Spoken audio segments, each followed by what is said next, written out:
ये डाल दी मैंने बाबा जी की विभूति। अब देखती हूँ ये अपनी मम्मी के आगे पीछे कैसे घूमते हैं। अब तो मेरे वश में आ ही जाएंगे।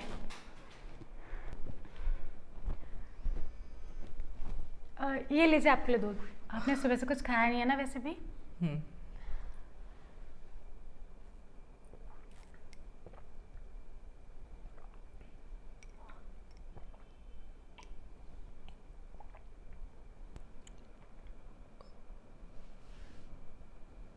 अरे मेरे पेट में अचानक से दर्द कैसे हो रहा है?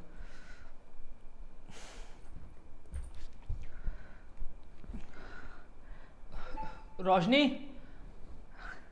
रोशनी। अरे क्या हुआ आपको? अरे पता नहीं, एकदम से बहुत तेज पेट में दर्द होने लगा। पेट में दर्द? आपने कुछ उल्टा सीधा खाया था क्या आज? नहीं तो बस मैंने दूध ही पिया है, बाहर का तो कुछ खाया भी नहीं है। फिर क्यों अचानक से पेट में दर्द होने लगा? पता नहीं। एक काम करते हैं, हम ना डॉक्टर के पास चलते हैं। चलिए आप डॉक्टर के पास चलिए, हम डॉक्टर के पास चलते हैं।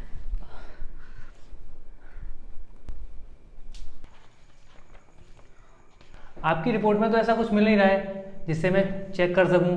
एक बार आप सही से याद कीजिए, आपने कुछ बाहर का या कुछ उल्टा सीधा खाया हो तो आप मुझे बता दीजिए। अरे नहीं डॉक्टर साहब, मैं तो सुबह से कुछ नहीं खाया, बस एक गिलास दूध पिया है, और फिर दूध से तो पेट में दर्द होता ही नहीं है ना।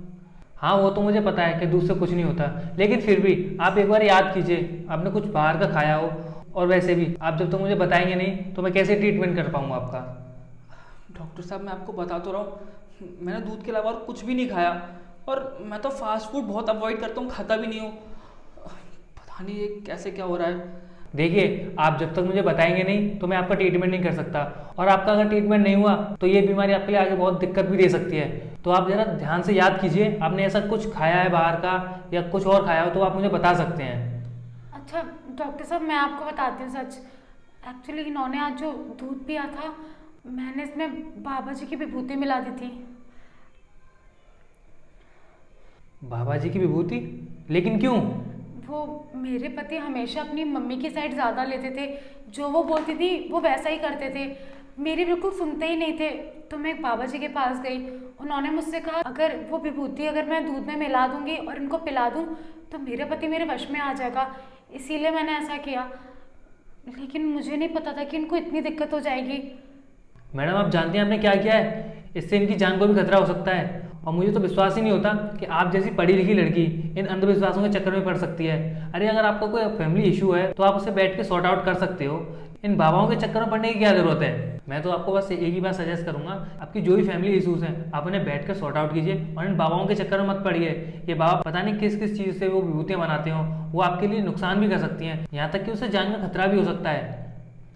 मैं आपकी बिल्कुल बात समझ रही हूँ, लेकिन उस टाइम पे मुझे बिल्कुल कुछ समझ में नहीं आया कि मैं क्या करूँ, इसीलिए मुझसे इतनी बड़ी गलती हो गई।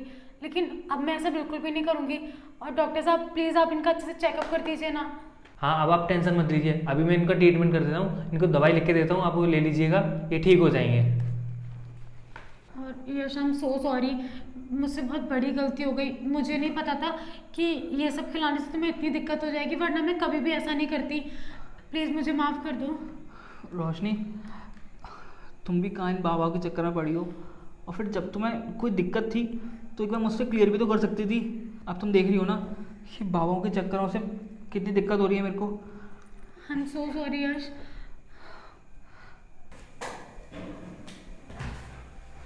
ठीक है।